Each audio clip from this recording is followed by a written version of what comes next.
여러분 반갑습니다. 크네팅의 허버 연결고리 패밀리 처치에 오신 여러분 모두를 환영하고 사랑하고 축복합니다. 각 가정에서 유튜브로 실시간 함께 예배 드리시는 우리 연결고리 가족 여러분 모두를 사랑하고 축복합니다. 우리 서로 인사하시겠습니다. 반갑습니다. 우리는 가족입니다. 반갑습니다. 우리는 가족입니다. 여러분들이 잘 아시는 대로 이번 주와 다음 주는 영상으로 우리가 예배를 드리게 됩니다. 많이 힘드시고 깝깝하시겠지만 여러분들이 잘 이해해 주시기를 바랍니다. 우리가 영상으로 예배 드린다고 하니까 여기저기서 많은 문의가 옵니다. 잘했다고 하는 분들도 많이 계시고, 아니 연결고리가 김 목사님이 그렇게 하시면 우리 한국 교회가 어떻게 하란 말입니까? 하고 따지고 시비를 거는 분들도 있습니다. 여러분, 우리가 이렇게 예배 드리는 것은 정부가 그렇게 하라고 하니까 그렇게 하는 것이 아닙니다. 우리가 참 많이 깝깝하고 답답하고 마음의 슬픔이 참 많이 있지만 우리 교회가 가진 사회적인 책임이 있기 때문입니다. 그리고 무엇보다 우리 성도들의 건강과 안전이 중요하기 때문입니다. 전 여러분들의 담임 목사입니다. 저에게는 책임이 있습니다. 여러분들이 잘 이해해 주시고 잘 협조해 주시고 또 하루속히 이 코로나가 종식되고 예배가 종전처럼 활기 있게 드려질 수 있기를 여러분들이 기도해 주시기를 부탁을 드립니다. 한 달 전 이수영이라고 하는 분이 80대 여성 사업가인데 평생 모은 재산 766억 원을 카이스트에 기부를 했습니다. 그분은 기부를 하면서 우리나라에 꼭 최초로 카이스트에서 노벨 수상자가 나와야 한다고 했습니다. 제가 아는 어느 교회는 3년 전 교회를 건축하고 빚이 많이 남아 있었습니다. 장로님들이 모여서 당회를 했지만 또 집사님들이 모여서 재적회를 했지만 별다른 결정을 내리지를 못했습니다. 그런데 놀랍게도 이 교회에 등록한 지 얼마 되지 아니한 집사님 한 분이 목사님을 찾아와서 목사님, 제가 3분의 1을 부담하겠습니다 했습니다. 그 소식을 듣고 마음의 감동을 받은 많은 분들이 마음을 모으기 시작을 했습니다. 어떤 청년은 어려운 가운데서 3개월간 아르바이트를 해서 모은 헌금을 하기도 했습니다. 그래서 교회 빚을 다 갚았다고 합니다. 여러분, 이런 일들이 어디 쉬운 일일까요? 남이 하면 굉장히 쉽게 보일 수 있습니다. 그런데 내가 하면 그 일이 결코 쉽지 않다는 걸 우리는 너무나도 잘 알고 있습니다. 여러분, 이 세상에서 자기 것이 중요하지 아니한 사람이 어디 있을까요? 자기 돈, 자기 물건, 자기 재산, 자기 건강, 자기 생명, 자기 자녀, 자기 사업, 모든 사람에게 자기 것은 다 중요하고 귀한 겁니다. 그런데 참 이상합니다. 오늘 우리에게 주신 이 본문은 은혜 받은 성도들의 모습에 대해서 우리에게 보여주는 말씀인데, 사실 이 이야기는 오순절 강림 직후에 나오는 이야기입니다. 그런데 왜 머리 좋기로 소문난 누가가 오늘 이 본문 사도행전 4장 32절에서 35절에도 왜 기록을 하고 있느냐 이 말입니다.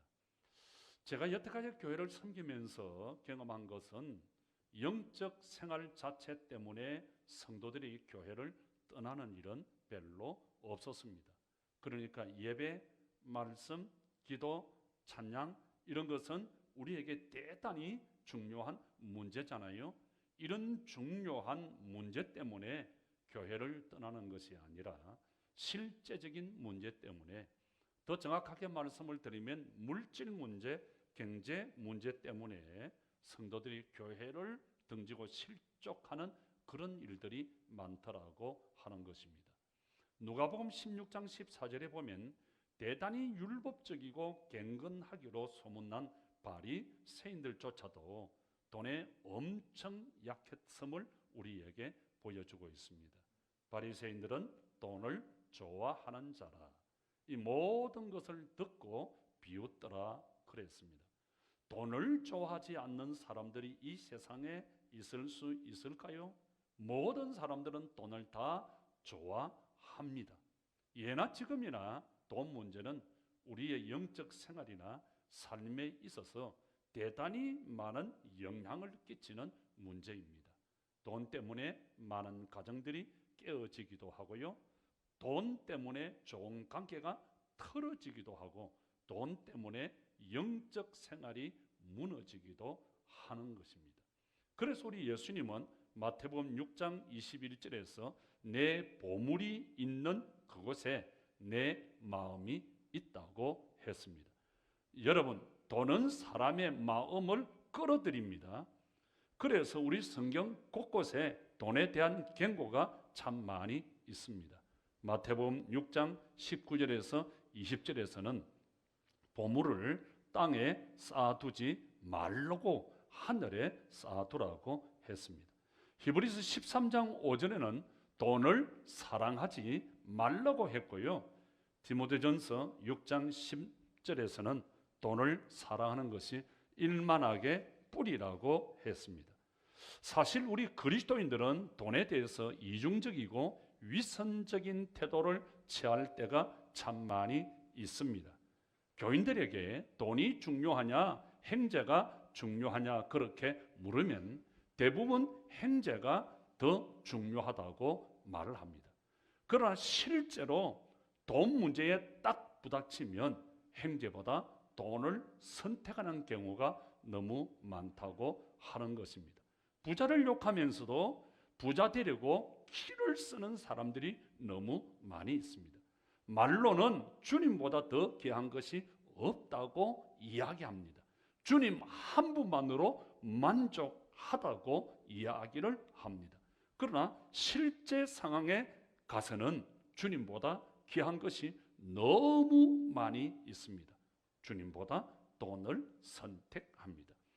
여러분, 우리 인간이 살아가면서 돈이 참 중요하고 귀한 것이잖아요. 사람이 땅에 발을 붙이고 사는 동안에 돈 없으면 살아갈 수가 없잖아요. 돈이 필요하고 중요합니다. 그렇다고 돈이 하나님이 될 수는 없는 것입니다. 여러분, 돈에서 우리가 어떻게 자유할 수 있을까요? 우리가 어떻게 돈을 통제할 수 있을까요? 이것이 우리의 숙제인 것입니다. 오늘 본문은 우리에게 초대교회 성도들의 물질 생활에 대한 문제를 보여주고 있습니다. 한마디로 초대교회는 우리에게 천국의 모습이 이렇다, 천국 생활의 단면을 우리에게 보여주는 것입니다. 그들은 인간이 이성으로는 도무지 해결할 수 없는 유무상통의 생활을 한 거예요. 오늘 32절 말씀을 볼까요? 모든 물건을 서로 통용하고 그랬습니다. 서로 공유하고 서로 나누고 섬기는 생활을 했다고 하는 것입니다. 그런데 여러분, 이 32절을 가만히 보면서 우리가 양심적으로 이게 어떻게 가능할 수 있을까? 우리는 고민하게 되는 것입니다. 우리가 만약 이렇게만 할 수 있다고 한다면, 우리가 오늘 이렇게만 살아갈 수 있다고 한다면 우리의 삶의 현장은 천국이 되겠죠? 걱정할 필요가 없겠죠? 얼마나 좋을까요? 네 것, 내 것이 없습니다. 필요에 따라 서로 나누고 서로 섬기는 모습이 얼마나 좋습니까? 한 폭의 아름다운 그림이잖아요. 그런데 여러분, 이게 어디 가능할 수 있을까요? 여러분 어떻게 생각하세요? 가능하다고 생각하십니까? 가능하지 않다고 생각하십니까? 저는 가능하다고 믿습니다. 실제로 우리의 삶의 현장에서 그렇게 살아가고 있잖아요. 우리의 가정 공동체에서 누가 돈을 벌어왔건 우리는 필요에 따라서 서로 나누고 서로 쓰고 그렇게 하잖아요. 병원도 가고 학원비도 내고 가스비도 내고 생활비도 내고 다 우리가 그렇게 사용을 하고 있잖아요. 그런데 문제는 이것이 안에서는 가정에서 되는데 밖에서는 우리가 바깥에 나가서는 잘 안 된다고 하는 것입니다. 어떤 사람은 잘 사는데 어떤 사람은 잘 사지를 못합니다. 가난합니다. 여러분, 가난은 나라도 못 고친다는 그런 말이 있잖아요. 그런데 이것을 인위적으로 어떻게 한다는 것은 대단히 힘들고 어려운 일이라는 걸 우리는 너무도 잘 알고 있습니다. 그 증거가 바로 공산주의 실험이라고 하는 것입니다. 여러분들이 잘 아시는 대로 1991년 74년 만에 공산주의 종주국이라고 하는 소련이 완전히 붕괴가 되고 맙니다. 그로부터 2년 전에 1989년 독일의 베를린 장벽이 무너졌습니다. 그때 저는 베를린 장벽이 허물어질 때 베를린 장벽에 가 있었습니다. 이 돌이 제가 베를린 장벽에 직접 올라가서 제 손으로 깬 장벽 돌입니다. 제 방에 갖다 놓았습니다. 여러분, 북한은 공산주의 체제가 이 실패가 얼마나 참담한지를 우리에게 보여주는 역사적인 교훈입니다. 여러분, 공산주의와 사회주의가 역사적으로 실패한 이유가 무엇일까요? 이유는 간단합니다. 공산주의와 사회주의는 인간이 만든 가장 거짓된 제도입니다. 인간이 만든 제도 중에 가장 거짓된 제도가 공산주의요 사회주의입니다. 다시 말하면 하나님을 부정합니다. 하나님을 인정하지 않습니다. 하나님을 거부하는 집단인 것입니다. 여러분, 공산주의가 나라에서 강제적으로 있는 사람 것 빼앗아서 없는 사람에게 나누어 주라고 하니까 전부 다 잘 살게 되었나요? 그렇지 않습니다. 다 잘 살게 된 것이 아니라 다 못 살게 되었고 다 가난하게 되었고 다 빈 깡통이 되고 말한 겁니다. 여러분, 북한을 한번 보십시오. 전부가 다 잘 살게 되었습니까? 파라다이스가 자기들이 이야기하는 대로 파라다이스가 되었습니까? 천국이 지상 낙원이 되었나요? 그렇지 않잖아요. 몇몇 특권층들만 배불리 잘 먹고 잘 살고 나머지 인민들은 배가 고파서 죽어가고 있고 수없이 많은 사람들이 강을 건너고 철조망을 건너고 바다를 건너고, 저는 중국에 있으면서 이런 사람들을 수없이 많이 만나보았고 오늘 우리나라에도 3만이 넘는 엄청난 사람들이 배가 고파서 목숨을 걸고 넘어온 사람들입니다. 여러분, 유무상통의 생활은 물질 생활의 이상행위입니다. 초대교회는 어떻게 이런 생활이 가능할 수 있었을까요? 이유가 있습니다. 우리는 지금 그 이유를 살펴보면서 교회다운 교회를 한번 만들어 보자는 것입니다. 저는 교회는 내 것이 없어야 합니다. 32절 말씀입니다. 무리가 한 마음과 한 뜻이 되어 모든 물건을 서로 통용하고 자기 재물을 조금도 자기 것이라고 하는 이가 하나도 없더라. 중요한 단어 하나가 나옵니다. 자기 것이라고 하는 이가 하나도 없더라. 여러분, 기억하십시오. 이 세상이 전부 내 것인 것처럼 내가 모았다고 이 돈이 내 돈이고 내 생명이 내 생명이고 건강이 내 것, 가정이 내 것이라고 생각되지만 사실 솔직하게 따지고 보면 내 것은 하나도 없습니다. 예전에 우리 학교 다닐 때 선생님들이 이놈아, 공부 좀 열심히 해. 공부해서 남주냐? 다 네 거야. 다 니를 위해서야. 니를 위해서 내가 야단치고 니를 위해서 때리는 거야. 열심히 공부하라. 그렇게 이야기했습니다. 그런데 성경을 가만히 두고 보면 나를 위해서가 아니라 남을 위해서 하는 겁니다. 남을 주기 위해서 공부하는 겁니다. 남 주기 위해서 교회를 섬기는 겁니다. 남 주기 위해서 내가 기술을 배우는 겁니다. 내가 가지고 가는 것이 하나도 없습니다. 다 주고 갈 것이고 다 두고 갈 것입니다. 박의 활적 진정한 행복은 남을 섬기는 것입니다. 두 번째, 교회가 교회답게 되려면 교회의 본질과 기본에 충실해야 합니다. 오늘 33절 말씀을 다시 한번 읽어볼까요? 사도들이 큰 권능으로 주 예수의 부활을 증언하니 무리가 큰 은혜를 받아. 여러분, 제가 다시 성경을 읽을게요. 잘 한번 들어보세요. 사도들이 큰 권능으로 주 예수의 부활을 증언하니 무리가 큰 은혜를 받아. 이 구절에서 저는 세 단어에 집중하고 싶습니다. 사도들이 큰 권능을 받았습니다. 두 번째, 주 예수의 부활을 증언했습니다. 세 번째, 무리가 다 큰 은혜를 받았다고 하는 것입니다. 여러분, 왜 제가 33절을 주목하는지 아시겠습니까? 순서 때문입니다. 초대 교회가 교회다울 수 있었던 것은 바로 이런 순서가 있었기 때문입니다. 먼저 뭡니까? 사도들이 큰 권능을 받았습니다. 여기 권능이라고 하는 말은 성령이 임할 때 받는 두나미스, 이 권능이라고 하는 뜻인데요, 이 두나미스 권능에는 두 가지 단어가 나옵니다. 하나는 다이나마이트, 하나는 다이내믹 하는 말입니다. 여러분, 큰 공사를 할 때 다이나마이트를 하잖아요. 엎드려 하고 꽝! 고기를 들고 일어나면 눈 깜짝할 사이에 큰 산이 날아가 버렸어요. 큰 돈이 깨지고 없어졌습니다. 우리가 성령 받으면 사울과 같은, 기믹도 같은 이런 강팍한 마음이 날아가고 없어지고 깨어지는 거예요. 옛사람이 없어지는 거예요. 또 하나, 다이내믹, 성령의 힘으로 꾸준하게 역동적인, 운동적인 말씀의 힘으로 자라가는 삶의 과정입니다. 이 두 가지, 다이나마이트와 같은 권능, 다이내믹 같은 권능이 합쳐져서 우리는 성령의 충만이라 그렇게 말합니다.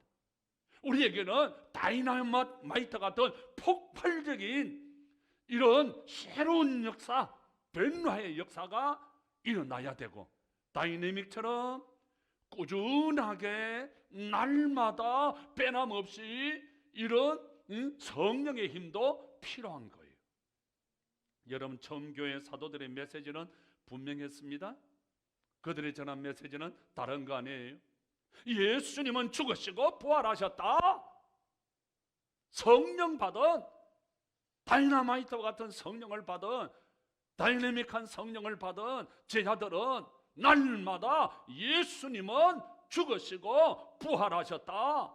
여러분, 처음 성도들은, 사도들은 이 메시지를 강하게 전했습니다.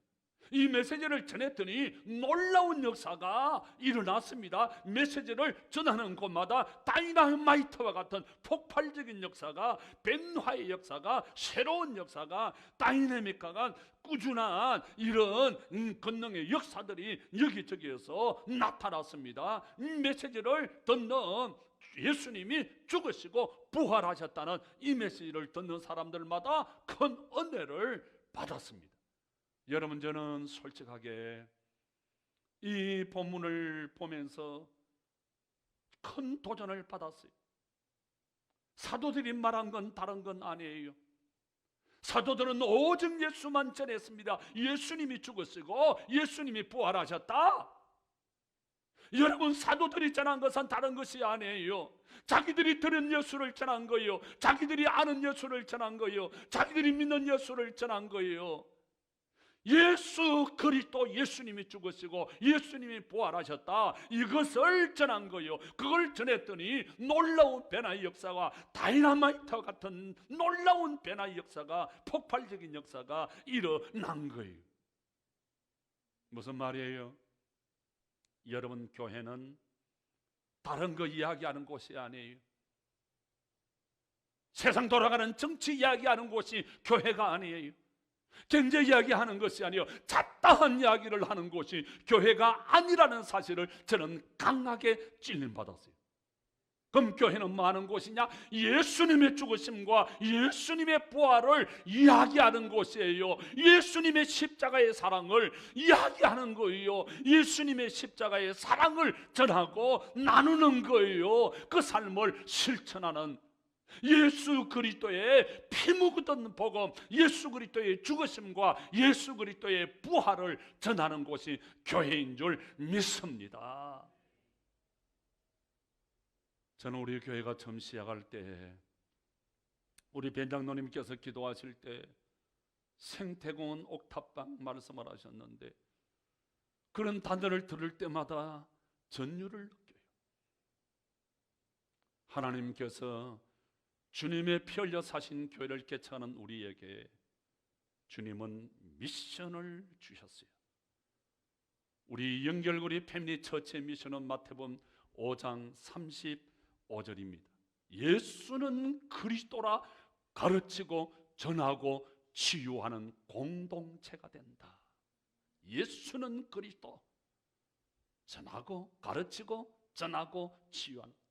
여러분, 초대교회는 날마다 예수는 그리스도, 예수는 죽으시고 부활하셨다, 이것 전했습니다. 예수는 그리스도, 예수는 죽으시고 예수는 부활하셨다, 이걸 믿으라고 날마다 그들은 소리쳤습니다. 이 메시지가 우리가 전해야 할 메시지인 줄 믿습니다.